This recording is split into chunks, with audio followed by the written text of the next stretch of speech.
Hola a todos, en este nuevo episodio de Política con País Completo, el personaje invitado es Xavier Forte, es un periodista y presentador de televisión español, reconocido por su labor en Radio y Televisión Española. Actualmente dirige y presenta el programa La Noche en 24 horas, un espacio de análisis y debate que se emite de lunes a jueves a las 22:05 horas en el canal 24 horas.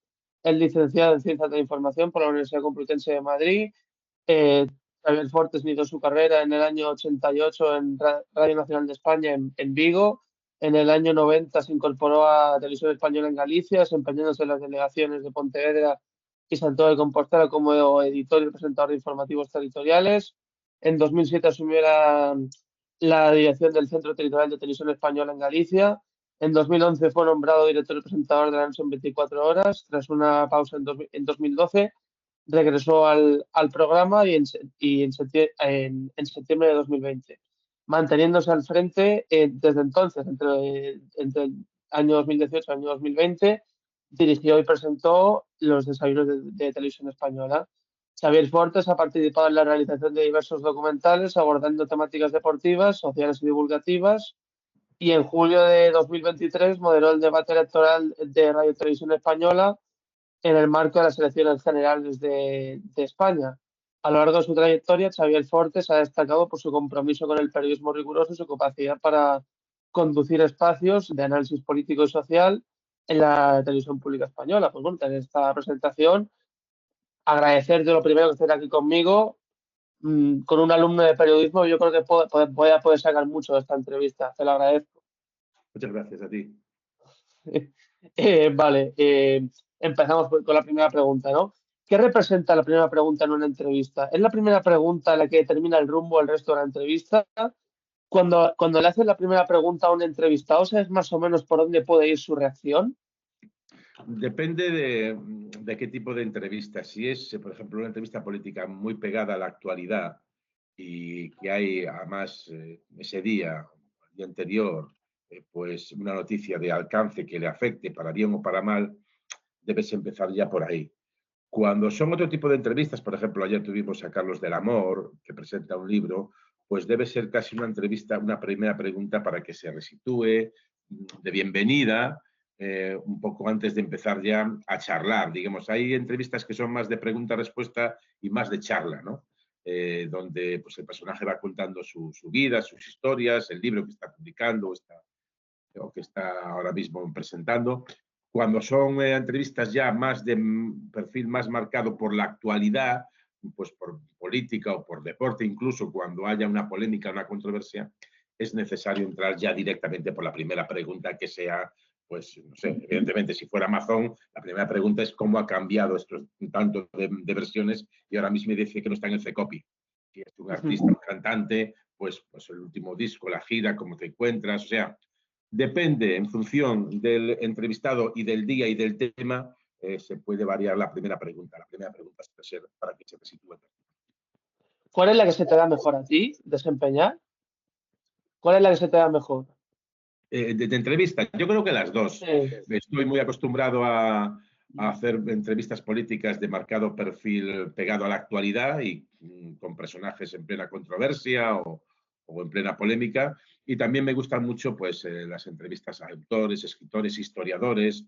Entrevisto casi todas las semanas al menos a un historiador, porque creo que es importante conocer la historia de nuestro país para poder hablar de cómo es nuestro país. Y en todas me suelo sentir cómoda. Cada uno tiene su perfil, como decía, el perfil político o más pegado a la actualidad tiene que ser ya más instantáneo y el otro te permite dar más rodeos para llegar a donde quieres. De acuerdo. ¿Se debe mantener la entrevista un mínimo de tensión con el entrevistado para tener enganchada a la audiencia? Siempre, pero eso en cualquier información. La mejor información del mundo, si no es atractiva para el que la ve, no es información, no es, digamos, no es muy útil. Nosotros siempre decimos en televisión, no tenemos que confundir el obligado rigor con el rigor mortis, ¿no? En la televisión pública hay que hacerlo de una manera atractiva, pero hacerlo de una manera atractiva no quiere decir que desvirtúes. O sea, lo importante es informar. Ha pasado algo, hay que contarlo, hay que analizarlo, interpretarlo, opinarlo, contextualizarlo sobre todo. Entonces, en ese sentido, pues hay que hacerlo lo más ameno, lo más digerible, pero sin perder el fundamento de la noticia. Y en ese sentido, pues bueno, pues hay que afrontarlo de esa manera. Yo sí lo entiendo, por lo menos. De acuerdo. Si tuvieras que dar una serie de claves de cómo tiene que ser una entrevista ideal para que la audiencia esté entretenida, ¿cuáles serían? Una entrevista, bueno, en nuestro programa mezclamos todos los géneros. Yo creo que tienes que cautivar la atención del espectador siempre. En una noticia o en una entrevista tienes que ser educado porque tú eres el anfitrión de alguien que viene a tu casa. No puedes ser mal educado ni borde, pero el huésped también tiene que ser educado cuando va a casa de alguien. Entonces yo he tenido momentos donde he tenido que ponerme firme y serio, es cierto que en pocas ocasiones, y reconvenir al invitado porque estaba, entiendo yo, faltándome el respeto. Entonces, pero me pasó, pues no, media docena de veces como mucho y me tuve que poner firme. Pero en general trato de ser amable. Creo que cuando alguien viene a tu programa y haces esfuerzo, debe ser amable, pero él, como decía, también amable contigo para que no te toree o para que no te engañe, por lo menos de una forma tan descarada, ¿no? Por lo tanto, creo que hay que combinar un poco las dos formas de hacer la entrevista atractiva, amena, de interés. Yo siempre digo cuando doy una charla o explico a alumnos que me llaman a alguna facultad que yo para preparar una entrevista me pongo a pensar en qué, si estoy en el salón de mi casa y veo que alguien entrevista a alguien, a ese personaje, qué tipo de preguntas le haría. Y como soy capaz de dar ese paso, pues me pongo a hacer las preguntas que yo creo que le gustarían al que esté viendo el programa, ¿no? Y a partir de ahí la entrevista tiene vida propia y empiezas de una manera y acabas de otra, afortunadamente. Y hay repreguntas y tienes que estar ágil para chequear si lo que está diciendo es correcto o no, si te permite abrir una vía para la entrevista distinta a la que habías pensado, luego volver al nudo central de la entrevista que habías programado. Pero la entrevista es un género muy vivo y depende de dos, ¿no? Del que entrevista y el entrevistado. Hay que ser educado, pero los dos tienen que ser educados. Vale, te lo agradezco. ¿Tú No, dirías no, que las... no me gusta la entrevista scratch, por así decirlo, de acosar, de Claro, atosigar. Una cosa es esa y otra cosa también que él te tome el invitado por tonto y te esté contando milongas y tú no tienes por qué hacer que no te das cuenta. Tienes que recomendar. que sean más distendidas, ¿no? Que los dos mantengamos una especie de conversación, dirías. Bueno, hay géneros, hay tipos, mejor que géneros, hay tipos de entrevistados o formatos que son más para la conversación. Como ayer, por ejemplo, Carlos del Amor, que nos quedó una entrevista, yo creo que muy buena, precisamente porque fue donde hablábamos de temas y preguntas que tenía pensadas, pero también la conversación va tomando cuerpo y vida por sí propia. Y hay otras, por sí misma, y hay otras donde está tan pegada a la actualidad y el personaje es tan central de la política, del deporte, de lo que sea, que tienes que ir un poquito más tienes que ir un poquito más a fondo de lo que pasa. Vale. ¿Tú dirías que las entrevistas de intereses comunes son más absurdas para el espectador? ¿Le cuesta más engancharse y estar entretenido? Perdona, no te entendí, perdona. Las entrevistas de intereses comunes, por ejemplo, las entrevistas de política, por ejemplo, ¿qué es que le cuesta más al espectador estar entretenido, estar enganchado al hilo de la entrevista?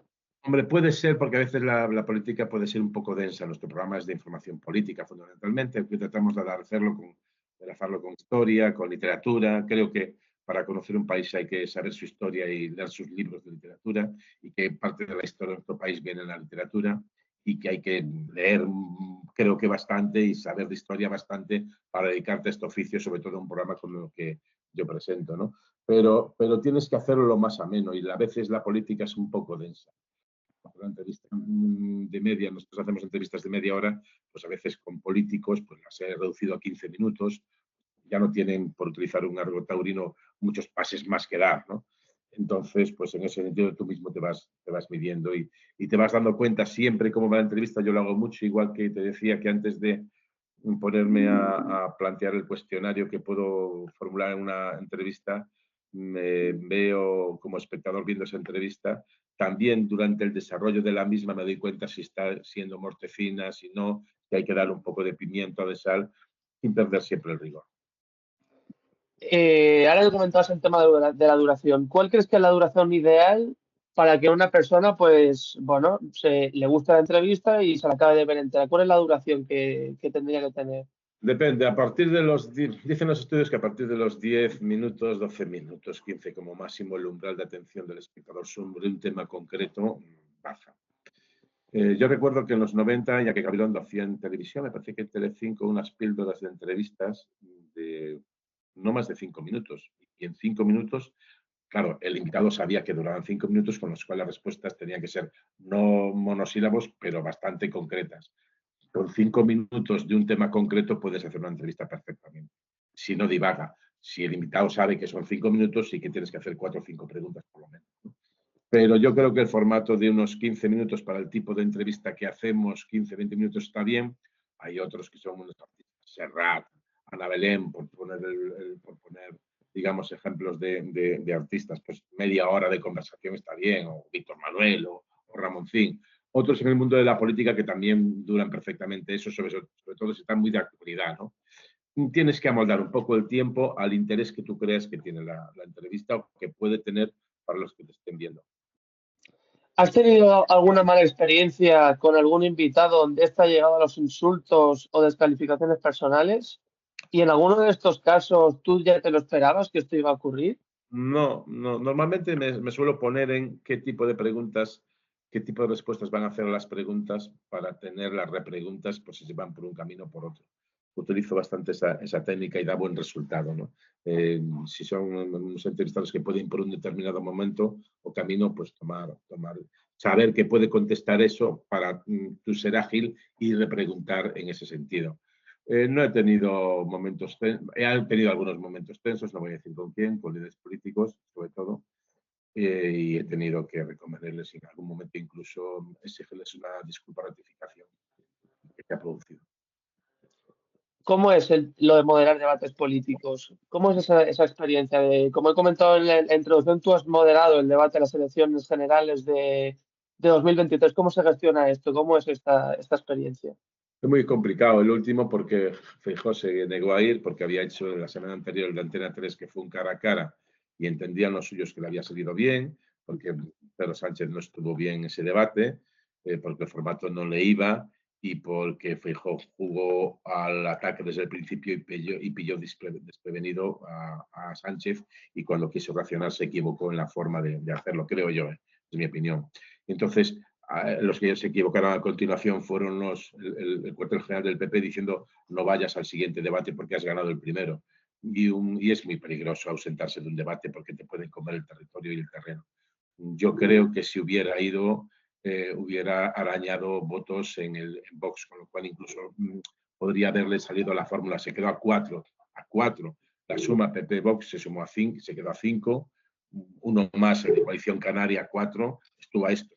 Si hubiera ido el debate, esto es hacer política ficción, pero posiblemente le hubieran salido las cuentas, o quizá le hubieran salido las cuentas, no lo podemos saber nunca. Lo que es cierto es que para mí es un error no ir a un debate, sobre todo si hay dos, con la pública y una privada, queda mal no ir. Fue complicado conseguirlo, pero al final vinieron Pedro Sánchez, Yolanda Díaz y Santiago Abascal.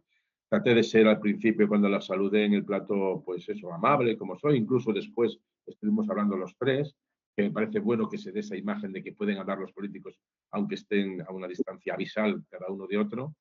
Y nada más. En los momentos previos hay mucha tensión, en ese debate en concreto hay mucha tensión porque había rumor de que a lo mejor el PP en el último momento podía presentarse, al final no lo hizo y entonces lo preparas en bloques, lo pactas, pero dentro de pactarlo pues siempre tienes la potestad. Yo digo que el presentador o el moderador no es una escoba que pongan ahí o un guardia de tráfico que esté dando paso. Tiene función de guardia de tráfico para que se ordenen y, digamos, no se atropellen mucho, pero al mismo tiempo tiene que dar viveza al debate. Yo estoy muy contento de aquel debate y de cómo quedó.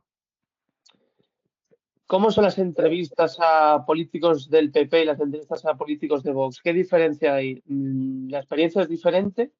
Yo ahora mismo, salvo los políticos del PP de la periferia, por así decirlo, los líderes autonómicos que si vienen al programa, pues del PP no puedo entrevistar a nadie porque se niegan desde un momento en una entrevista en que yo tuve que exigir respeto a un alto cargo del PP, porque me acusó en medio de una entrevista de algo que consideraba yo que era una infamia y le exigí la rectificación, la dio, y desde ese momento pues no vienen los de Génova a mi partido, a mi programa. Entonces, pues no sé ahora la diferencia. Cuando entrevisto a los líderes del PP, presidentes autonómicos en Cataluña, en Galicia, en Andalucía, en Murcia, Pues nunca he tenido ningún problema, es un intercambio de pareceres, igual que como tengo con gente que viene del PSOE.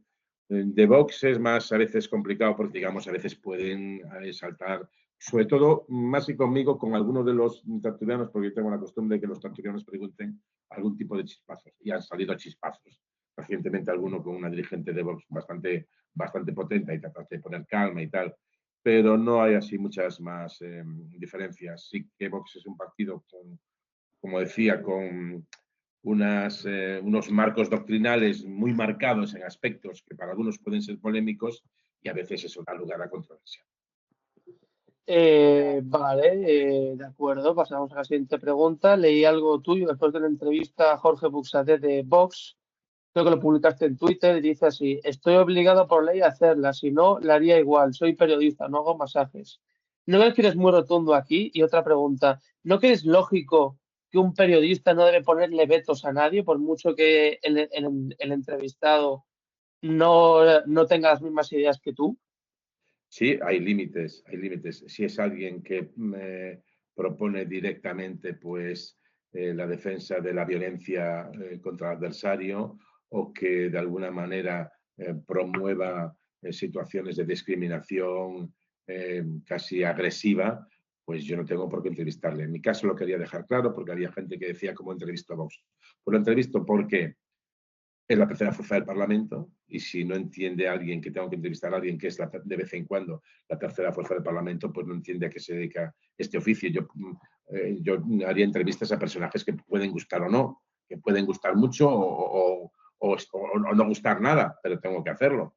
Entonces, por eso lo decía, en el sentido de que si alguien se debe confundir, si cree que yo no voy a entrevistar a uno de Vox, porque me guste o no me gusten sus planteamientos, o porque no voy a entrevistar a uno de Bildu porque me guste o no me gusten sus planteamientos. Yo tengo que entrevistar a todos las fuerzas que tienen representación en el Parlamento, no con, digamos, una aritmética muy concreta, pero sí dar de vez en cuando pinceladas de lo que pasa y lo que piensan. Y luego hacer la entrevista con la mayor educación posible y con la mayor firmeza. Por lo tanto, considero que, claro, que hay que entrevistarlo. Vox es un partido que forma legal, amparado por las leyes democráticas, te puede gustar o no, puede tener unas cuestiones, tiene aspectos pues a lo mejor sobre inmigración o migración o sobre la igualdad de género que haya gente que comparta o gente que no, pero yo tengo que entrevistar a todo el mundo. Tengo que, mi obligación es hablar con todo el mundo. Ya pasa demasiado en este país que hablamos poco entre nosotros. ¿Algún entrevistado te ha dicho al terminar una entrevista no me llames nunca más que por el descontento o por lo que sea? No, normalmente la gente se va a contentar del programa. Hay alguien que, pues, que se va más cabreado que otro, y me lo ha dicho, pero nunca hasta ese extremo. ¿Tú dices que estás contento con tu trayectoria en el periodismo? ¿Cambiarías algo? Sí, sobre todo estoy bastante sorprendido en mi trayectoria en el periodismo porque no me hubiera imaginado ni en el mejor de los sueños cuando empecé la carrera ya por el año 85, acabar teniendo este programa que es un telediario de autor para toda España donde puedes analizar e interpretar la actualidad del día y de tu país. Yo me conformaba con ser un simple redactor, pues no sé, de cualquier sección de cualquier periódico local, por así decirlo. Y entonces, pues sí que estoy satisfecho. Me he cometido errores, los cometo, tomo decisiones todos los días. Cuando tuve cargos directivos, director en Galicia, tenía que tomar 4 o 5 decisiones al día sobre la marcha. En algunas es inevitable que te equivoques y seguramente yo me he equivocado y seguramente también me he equivocado en ocasiones. Pero cogiendo todo, analizando toda mi trayectoria, yo estoy bastante satisfecho. No solo a dónde he llegado, por supuesto, que me imaginaba llegarme a dónde he llegado, tener un programa, como decía, por la noche para analizar toda la actualidad, hacer debates de las elecciones generales, eso no me pasaba por la cabeza con los principales candidatos. Por lo tanto, estoy muy satisfecho de a dónde he llegado, pero estoy también satisfecho de cómo he llegado. Me he equivocado en ocasiones, sin duda, pero no tengo conciencia de haber traicionado los códigos del oficio. He tratado de ser siempre honesto a la hora de enfrentarme a la realidad, a la situación política o de cualquier tipo, y creo que en ese sentido pues no he traicionado los códigos. ¿Esto quiere decir que siempre he acertado? Como decía antes, no. Yo, repasando aspectos de mi vida profesional, pues hay cosas que me he equivocado claramente y que hoy no haría. pero eso, la diferencia es que esos errores que los han analizado con el tiempo, no, no eres consciente cuando lo haces, que estás traicionando los códigos del oficio. Porque si lo eres, entonces no puedes estar orgulloso. Yo sí que estoy satisfecho de mi trayectoria profesional. Sobre todo te considero una persona muy humilde, ¿no? Ah, porque teniendo tanto lío como tienes, que estar aquí conmigo un miércoles a las 12 de la mañana, eso No, habla bien porque de ti. no, bueno, te lo agradezco, pero Ujú. más que nada es porque si yo también fui estudiante de periodismo, si yo también empecé a dar los primeros pasos en el periodismo cuando no había estas herramientas, era todo mucho más complicado y más artesanal. También me gustaba que cuando llamaba a alguien, pues me atendiera, aunque fuera un simple pues, estudiante de primero, segundo, tercero de periodismo o un periodista que estaba en prácticas. Entonces yo trato de hacer lo mismo. Hago un esfuerzo en el sentido de que pues a veces el tiempo que tienes que dedicar a un compañero, a un periodista del ciernes, pues lo puedes dedicar a otras cosas, pero creo que si tú en algún momento has pedido y pides a gente que colabore en tu programa, también tienes que estar abierto, que si te piden que colabores, pues colaborar. Bueno, te agradezco tus palabras. Vamos a hablar de una entrevista que, bajo mi punto de vista, creo que tuvo una gran carga emocional para ti, al no ser cómo dirigirte al invitado, ¿no? Si por usted o de tú. Y Ah, hablo y hablo de la presentación del libro En la piel de los héroes de José Fortes, de tu padre. ¿Qué supuso para ti y para él esa noche? bueno, pues la verdad es que yo lo pregunté. Yo creía que tenía una entrevista porque mi padre, vamos, pues es un pastor, un personaje, pues, alguien que crea dentro del ejército de Franco una organización o ayuda a crear una organización clandestina contra el franquismo en el ejército, que era el sostén del régimen, aún con Franco en vida y que es detenido, que es encarcelado, condenado a años de prisión. Al final solo cumple uno en la cárcel porque muere Franco allá en indulto, pero bueno, se juega su vida, el bienestar de su familia, su carrera profesional por convicciones democráticas en un momento que era muy difícil que eso pasara en el ejército, pues yo creo que tiene que, cuando se cumplen 50 años de ese hecho, pues tiene una entrevista. Yo lo pedí y Cristina Onega, mi directora, la directora del canal 24 Horas, regalado, mi subdirector, pues decían que por supuesto que tiene una entrevista y además yo lo tenía muy preparado si alguien se quejaba, nadie se quejó. Pero decía, hombre, si he entrevistado a cientos y cientos de personajes de la política o que han escrito libros, ¿por qué no voy a entrevistar a mi padre por el hecho de que lo sea? O sea, no es un motivo que sea mi padre para no entrevistarlo, ¿no? Entonces, pues fue una entrevista así curiosa, yo creo que muy bonita, muy emotiva, fue el principio de esta temporada, donde hablamos de muchas cosas que yo ya conocía, evidentemente, pero que hay mucha gente que no conoce, ¿no? Entonces lo planteé en ese momento como entrevista-conversación, entrevista-conversación, que es a mí algo que me gusta porque te permite irte, no por los cerros de Úbeda, pero sí no seguir un relato estrictamente cronológico de todo, sino poder dar idas y vueltas. He investigado un poco y he visto que eres aficionado a la pesca. Hoy en día, con todo el trabajo que tienes que hacer, ¿tienes tiempo para salir a pescar? Apenas, apenas. Además, yo estoy en Madrid. Bueno, estoy en Madrid de lunes a jueves. Tengo a mi familia, a mi mujer y mis hijos, dos de ellos, otro está aquí en Madrid, están en Pontevedra, entonces me voy siempre, pero la pesca del mar me gusta, pero sobre todo me apasiona, la que me apasiona es la pesca de río. En Galicia ahí tenemos suerte porque hay bastantes ríos, porque llueve bastante y hay suficientes truchas. No hay como cuando mi padre era pequeño, o cuando yo era pequeño, perdón, porque se han abandonado las costumbres agrarias y eso influye, pues al abandonar el campo, pues ya no hay tantos gusanos entre el estiércol, tantos saltamontes entre la hierba, tanto alimento para la trucha, ya ha descendido su presencia. Pero si me piden un día, relájate, pienso que estoy pescando truchas. Un atardecer de primavera, cogiendo un saltón, lo llamamos en Galicia, llamamos saltón al saltamonte, o una miñoca, que es como le llamamos en gallego a la lombriz, y sentir en la caña la picada de la trucha y tal, sigo recordando la primera trucha que saqué, la segunda, la tercera, sigo recordando perfectamente aquellos momentos que para mí fueron tremendos y mágicos y me permiten desconectar del tiempo y del espacio. Cuando me pongo en un río, voy sin móvil normalmente, sin reloj, voy a lo que pase hasta que atardezca o anochezca y, y entonces pues ahí soy feliz pescando, me encanta, pero no tengo, apenas voy una o dos veces al año. Sí, ¿verdad? O sea, la pesca para ti es como, bueno, dejo el móvil de lado, que no me llamen y me relajo aquí con mi río, ¿no? Sí, sí, Eh, hay una película maravillosa que es El río de la vida, que es distinto porque ahí es Brad Pitt, ¿no? Y el actor, el otro compañero, no recuerdo cómo se llamaba, que pescan con cola de ratas. Es un arte que yo no domino. Necesita ríos muy anchos. A mí me gustan ríos más estrechos, de 3 4 metros.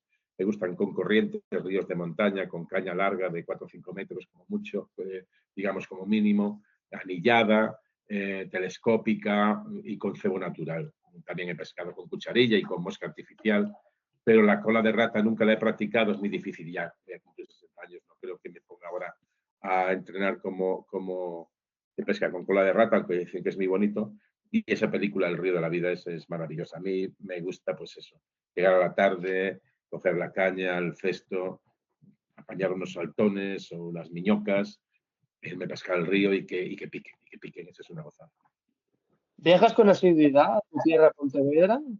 Casi todos los fines de semana. De hecho, Ah, son los carnavales este fin de semana. Hoy estamos haciendo esta entrevista a día 26, miércoles de febrero, y el fin de semana en Galicia los carnavales son muy potentes y en mi ciudad, Pontevedra, también. Y bueno, ya tengo con toda mi peña de amigos y un grupo de matrimonio que somos, vamos a ir de los Picapiedra este año. Y entonces, pues voy a ir hasta allá y voy este fin de semana, pero el siguiente también. Voy casi todos los fines de semana. Alguna vez viene, cada 2 veces, mi mujer aquí a pasar un fin de semana a Madrid, pero casi todos me voy a Pontevedra. ¿puedes disfrutar, desconectar y estar con la familia plenamente en ocasiones? Sí, totalmente. Entonces, vamos a ver, no puedo porque recibes una llamada, un invitado que falta, alguien, una crisis. He tenido alguna vez que venir de Madrid, de Pontevedra a Madrid en coche y cogérmelo para presentar por la noche porque había pasado un hecho pues bastante complicado y tenía que estar, pero vamos, el 99% de las ocasiones llego, dejo todo arreglado antes de salir el viernes para Galicia y no tengo problemas de ningún tipo. Me desconecto absolutamente. Bueno, nos faltan tres preguntas, ¿vale? Como sé que tienes poco tiempo, las hacemos Vale. rápidamente, cerramos y siento que no dure media hora, pero vamos. Vale, vamos a hablar un poco de Donald Trump, de sus últimas declaraciones. Tiene un propósito y con sus palabras no parece otro, ¿no? Que el de mover personas y ceder territorios, desunir a países de la Unión Europea y controlarla. ¿Es conveniente estar esperando a ver a quién le toca mañana o es conveniente empezar a tomar decisiones en la Unión Europea para contrarrestar estas A declaraciones Europa, de... a Europa no le queda más remedio que saber que el vínculo transatlántico ha roto y veremos si se recupera si viene otro presidente distinto a Trump, ¿no? Yo me hago la pregunta, aunque es política ficción, ¿qué hubiera pasado en la Segunda Guerra Mundial si el presidente hubiera sido Trump? Alguien que tiene de asesores a personas que hacen el saludo nazi, él mismo que dice que le gustaría de vez en cuando gobernar como un dictador y que sus mayores alianzas son con sátrapas, ¿no? Entonces es un momento complicado porque Estados Unidos, con sus carencias y su tono imperialista, desde la doctrina Monroe o desde Theodore Roosevelt, está clara, pero siempre tenía una base estructural, estuvieran demócratas o conservadores o republicanos, por lo menos internamente, defensa de los valores democráticos. Ahora eso ha saltado por los aires y es complicado. Entonces a Europa no le queda más remedio que, en función de que Estados Unidos siga sí o no, armarse en el sentido de defenderse, a mantener aún más firmes los principios democráticos, más allá de las diferencias que haya internas entre países, pero no le queda más remedio que viajar solo. No le queda a Europa más remedio que viajar sola porque ese vínculo transatlántico se ha roto, lo ha roto Trump. Vale, pues saltamos rápido hacia España. Quedan dos preguntas. Vamos a hablar del caso Aldama, quién se preguntó quién era este hombre cuando vemos que metía la cabeza en todos lados, ¿no? De hecho, la Guardia Civil le ha dado la medalla al mérito, ¿puede ser? Sí. Eh, Eh, sí, bueno, vamos a ver, el caso de Aldama, evidentemente, vamos a ver hasta dónde llega el cortafuegos. Parece evidente que más allá, veremos el juez si consigue demostrar que más allá de Ábalos hay algo. Ábalos ya ha sido destituido del PSOE, sigue siendo parlamentario porque no lo pueden cesar, eso es cuestión propia del diputado, aunque es cierto que lo metieron en las listas. pero veremos si más allí de Ábalos hay algo. Si no hay, de momento hasta ahora no ha habido pruebas en ese sentido, digamos, pueden ser admisibles los daños para el gobierno, aunque tendrá siempre una pregunta que que le debería preocupar al gobierno, que es cómo fue posible que alguien como Aldama llegara tan cerca de los aledaños del poder, no de los aledaños, que estuviera tan metido. O sea, eso es algo que tiene que hacer autocrítica este gobierno, evidentemente, como alguien como Aldama fue capaz de estar donde estuvo, de entrar casi hasta la cocina. Y después, eso es ineludible, pero también parece que las acusaciones o pruebas que supuestamente decía Aldama pues no se han sustanciado. Lo que ha dicho Ángel Víctor Torres ha sido desmentido por el propio Ángel Víctor Torres, es decir, que parece que se le está yendo la fuerza por la boca.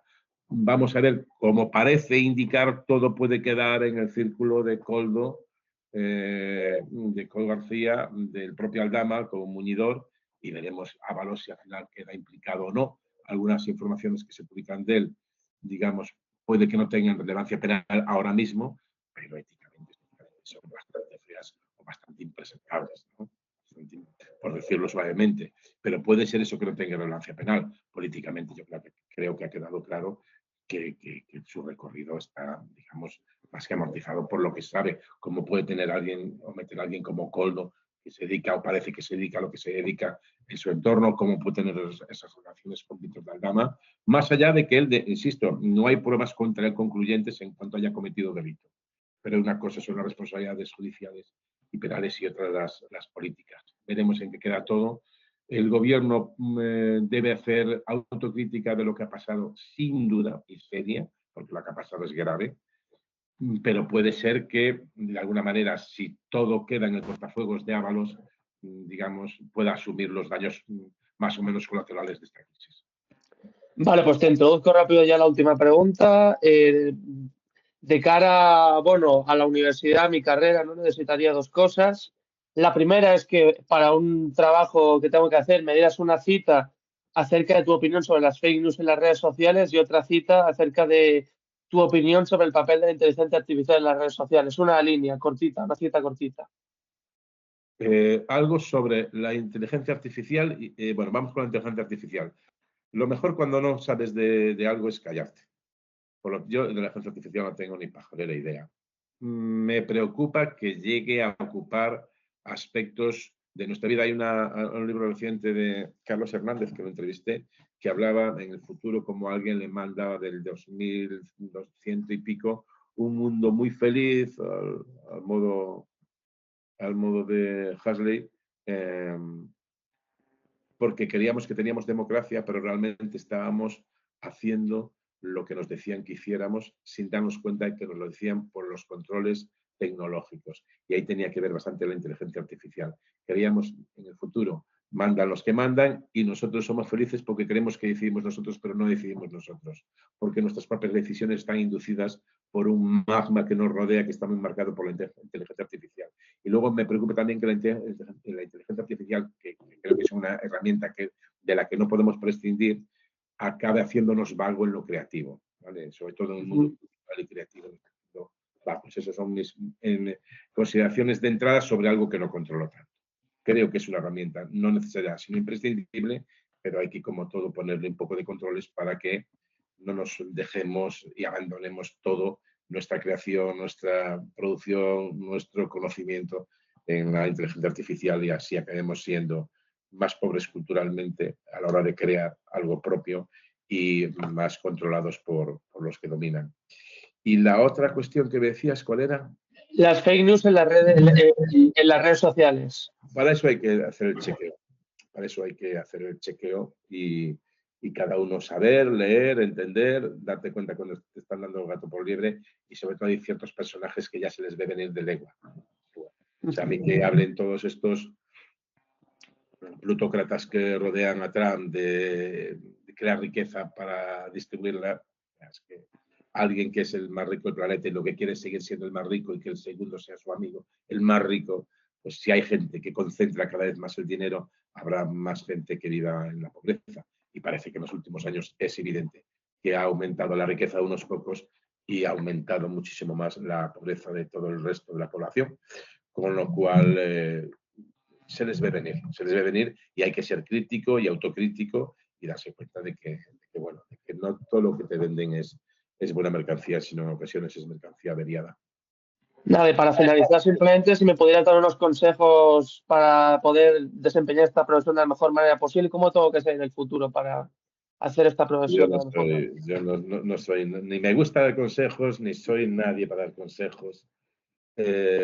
Simplemente lo que digo yo de lo que a mí me fue bien en la profesión. Claro que los tiempos eran distintos cuando yo empecé.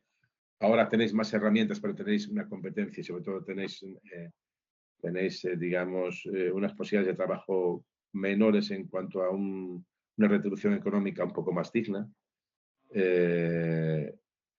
Y entonces, pues quizá lo que a mí me fue bien, vosotros lo tenéis que ver de otra manera. Yo te digo lo que yo hice y que mal no me fue.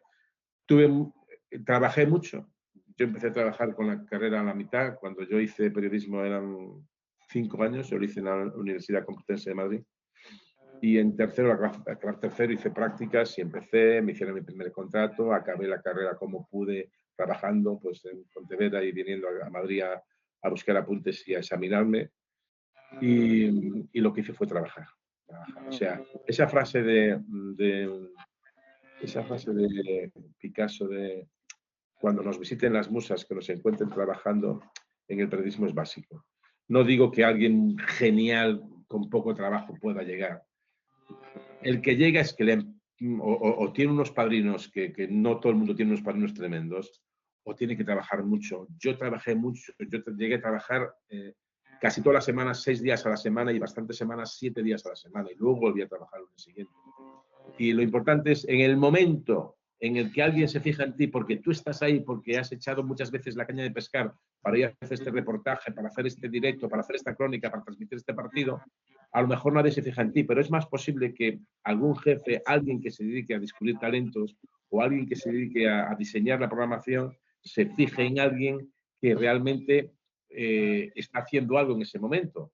Si tú te abandonas y dices, bueno, son las 3, me voy, a las 3 me voy si no está pasando cosas importantes, si no me quedo. Y si este sábado hay una cosa, pues ya descansaré otro día. Es el único, no consejo, sino a mi hijo que hace periodismo también le digo lo mismo. Trabajar. O sea, nosotros somos periodistas porque nos gusta el oficio y tomando una copa a las 6 de la tarde podemos, o una cerveza a las 6 de la tarde podemos desconectar, pero no podemos quedarnos sordos. Y somos periodistas. Somos periodistas. Entonces, trabajar, no acomodarse ni aburguesarse en horario, en el sentido de que todos necesitamos nuestra vida privada y debemos ser celosos de esos para tener nuestra vida, pero a veces hay que estar trabajando. Y sobre todo en el inicio, cuando se empieza, hay que intentarlo mucho, picar mucha piedra hasta que alguien se pueda fijar en ti. Es más fácil que alguien se fije en ti si estás trabajando, como diría Picasso, que si estás durmiendo la siesta, no te vas. Yo recuerdo cuando empecé, aceptaba todos los trabajos y ya te digo, incluso 6 días a la semana, la mayoría de las semanas, y en ocasiones 7, y cuando me decían, vete a hacer esto, aparte que me gustaba, pues iba a hacer un día a pie de campo, me formaba, iba un día a transmitir un partido por la radio, me gustaba, un día tenía que hacer una crónica de toros, otro día en el ayuntamiento, otro día en el parlamento, y te vas enriqueciendo con todo eso. El periodista en su formación tiene que acabar tendiendo a la especialización, pero su principal especialización es el todoterreno. Un periodista está de corresponsal en Italia y tiene que saber de religión, del Papa, de fútbol, del Milán, de la política, de la mafia, de la camorra. Y si estás en un pueblo, una ciudad, tienes que saber de todo, porque un día te toca la procesión de Semana Santa y al día siguiente toros, un partido de fútbol, de balonmano, de baloncesto.